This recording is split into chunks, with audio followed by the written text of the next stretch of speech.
সবাই ভালো আছিস? আবার চলে আসলাম রেকর্ড করতে ভিডিও তোদের জন্য শুধুমাত্র। তো আগেতে আমরা পড়েছিলাম Tom loses a tooth by Mark two one.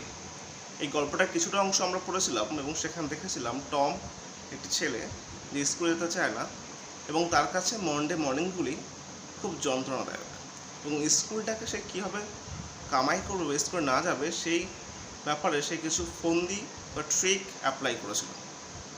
দুখানা ট্রিক আমরা দেখেছিলাম।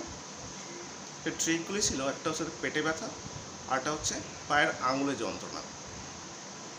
ঠিক তারপর থেকেই আজকে আমরা পড়ব সে আর কি কি করলো, কি উপায়ে সে স্কুল থেকে নিজেকে বাড়িতে রাখবে, স্কুলেতে না যেতে হয় সেই ব্যাপারটাই সে আস্তে আস্তে অ্যাপ্লাই করেছিল। দেখ, তারপর থেকে আমরা পড়ছি, বইটাকে সামনে রাখ, লাইন বাই লাইন আমি পড়ছি, ভালো করে লাইনগুলো মিলিয়ে নিবি। Tom groaned louder. টম যে অ্যাক্টিং করছিল সেই অ্যাক্টিংটাকে আরও বেশি রিয়েল, আরও বাস্তব করার জন্য তার যে গোঙানির শব্দ সে আরও বাড়িয়ে দিল, আরও বেশি করে গোঙাতে লাগলো, চিৎকার করে। He fancied that he began to feel pain in the toe. এবং সে ভাবতে লাগলো, সে কল্পনা করতে লাগলো তার পায়ের আঙুলে সত্যি হয়তো ব্যথা করছে। No response came from Sid.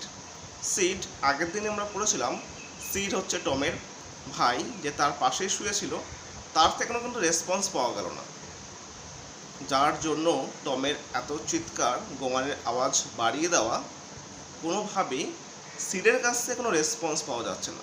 Seed একই রকমভাবেই শুয়ে আছে। Tom then started a succession of groans. Tom ভাবলো হয়তো যদি আমি বারংবার গোঙাতে থাকি, এরকম আওয়াজ করতে থাকি, সিড হয়তো অবশ্যই সাড়া দেবে। তাই সে কী করলো, বারংবার গোঙাতে লাগলো, না থেমেই বারবার সাকসেশন অফ গ্রোনস, বারবার সে গোঙাতে লাগলো। However Sid snored on. সে যাই হোক, টমের এত চেষ্টার পরেও সিডের কাছ থেকে নো রেসপন্স ওয়াজ দেয়ার। সে নাকটাকে ঘুমোতে লাগলো। Tom became excited. ব্যাপারটা টমের কাছে মোটেও ভালো লাগলো না। He became excited, he was so much excited, উত্তেজিত হয়ে পড়ল। He said seed seed and শুক হিম। সিড সিড বলে তাকে ডাকলো এবং তাকে ঝাঁকাতে লাগলো। This course worked well. ব্যাপারটা বেশ ভালোই কাজ করলো।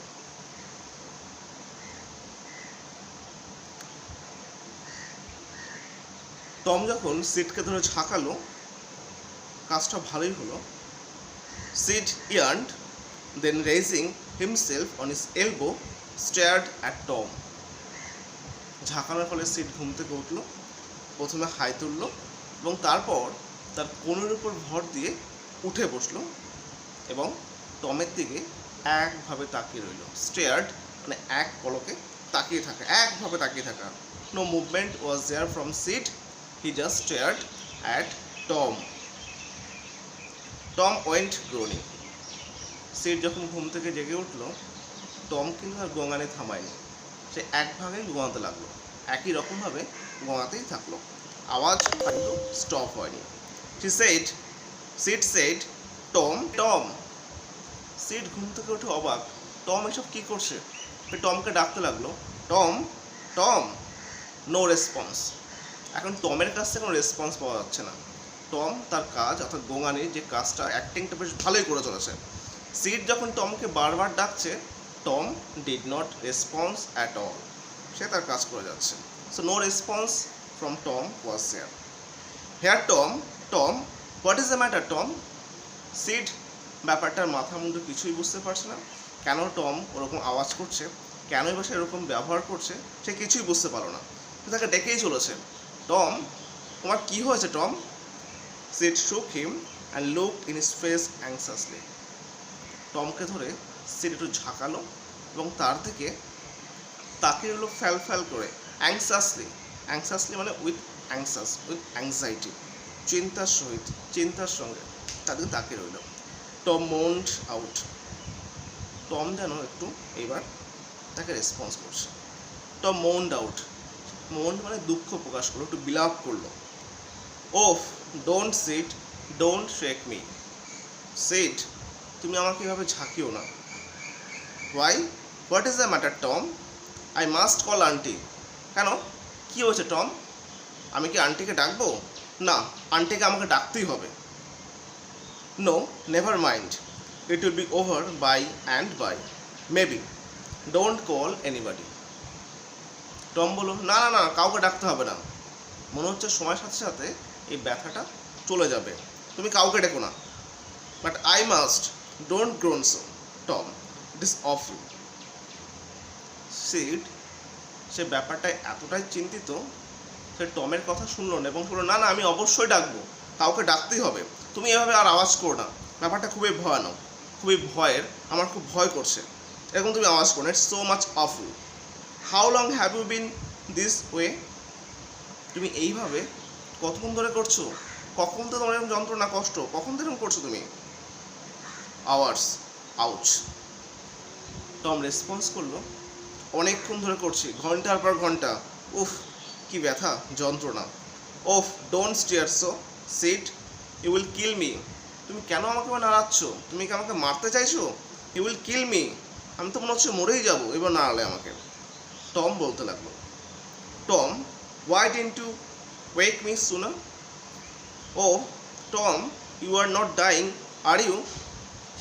সিড ওকে জিজ্ঞাসা করছে, তুমি আমাকে আগে ডাকলে না কেন? তুমি কেন আমাকে আগে ডাকলে না? টম, তুমি কি মরে যাচ্ছ? না না, এরকম হবে না, তুমি মরো না, অবশ্যই তুমি মরো না। ডোন্ট টম, ওফ ডোন্ট, তুমি মরতে পারো না Tom. I forgive everybody, Sid, tell them so. Tom ব্যাপারটাকে আর একটু বেশি নাটকে করে তুললো। সে বলল, সবাইকে বলে দিও আমি সবাইকে ক্ষমা করে দিয়েছি। টেল দেম সো, এটাই সবাইকে বলো। Seed had rush to call help. Seed ব্যাপারটা নিয়ে এবার খুবই চিন্তিত। সে ভাবলো টমের হয়তো অবশ্যই কিছু মারাত্মক একটা কিছু ঘটেছে। সে আর এক মুহূর্তে ওয়েট করলো না, সে ছুটে গেল সাহায্যের উদ্দেশ্যে, সাহায্য পাওয়ার জন্য। Tom's imagination was working perfectly by now and his groans had gathered a genuine tone. Tom যে অ্যাক্টিংগুলি করছিল, গোঙানের আওয়াজ অনেকক্ষণ ধরে করবার জন্য, সেই ব্যাপারটা এখন যেন খুব জেনুইন, খাঁটি হয়ে গেল।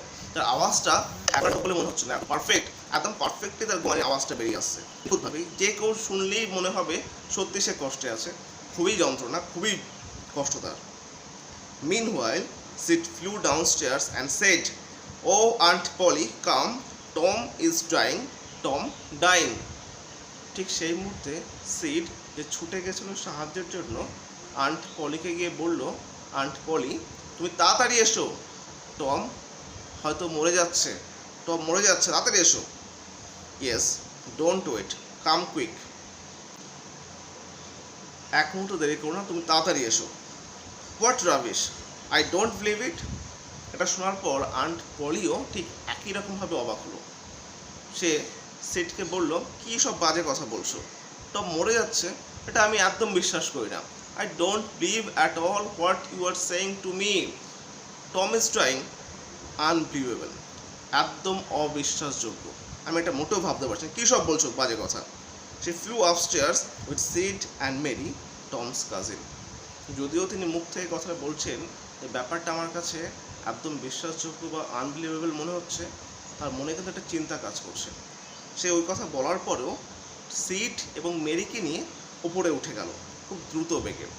মেরি হচ্ছে টমের কাজিন, খুড়তুতো বোন।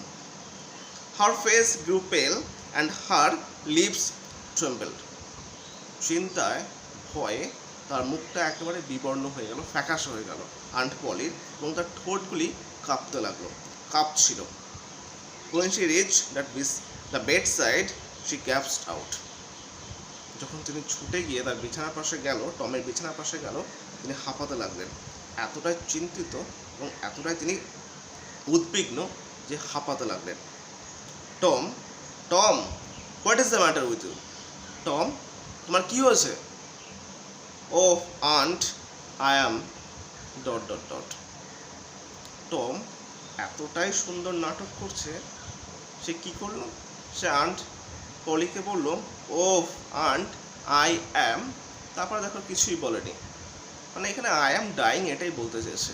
আর সে সবাইকে বোঝাচ্ছে আমি এই মুহূর্তে কথা বলার মতো অবস্থায় নেই, আমি সত্যিই খুব সত্যিই খুব কষ্টে আছি, আই অ্যাম ডাইং, কথা ইনকমপ্লিট রাখলো যাতে ব্যাপারটা সবার কাছে বিশ্বাসযোগ্য বলে মনে হয়। What is the matter with you child? কী হয়েছে তোমার?